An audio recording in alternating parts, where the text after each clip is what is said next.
With recreational marijuana now legal in 24 states, the U.S. Drug Enforcement Administration is moving to reclassify the drug to a less dangerous category under the Controlled Substances Act. And for the first time, a new survey shows that daily marijuana users now outnumber daily drinkers. In tonight's Eye on America, Nikki Battiste reports that it's a development driven by Gen Z.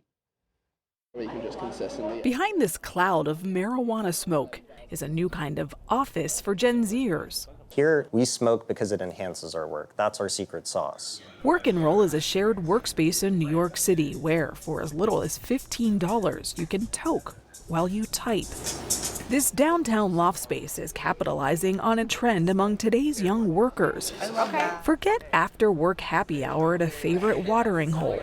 Weed is the new way to go. I think this is like the mecca of the cannabis industry. Matthew Everett, Golda Moldovsky, and Ellis Sudak, all in their mid-20s, are like the 69% of people their age who say they prefer marijuana to alcohol, according to a cannabis research firm.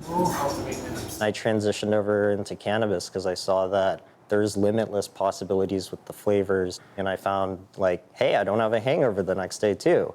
Were any of you big alcohol drinkers? I was, yeah. Marijuana sales among Gen Z women in particular have more than doubled since the pandemic lockdown in 2020.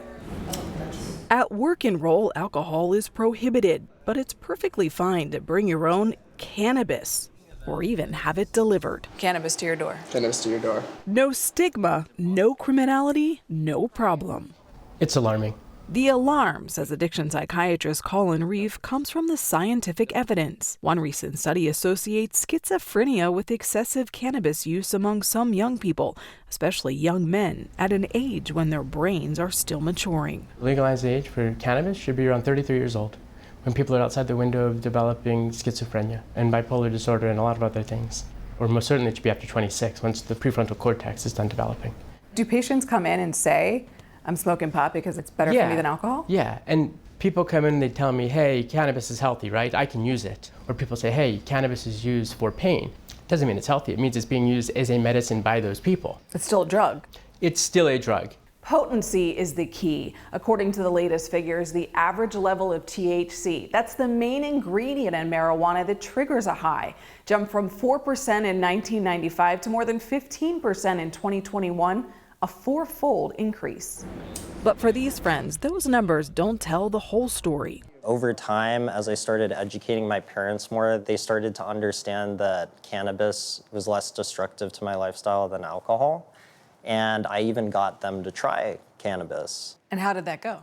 They enjoyed it. My mom, she had cancer, and it helped to alleviate some of her symptoms. And for my dad's part, he thought it was pretty fun. Do you ever miss alcohol? I never thought about it being here, honestly. I don't miss it.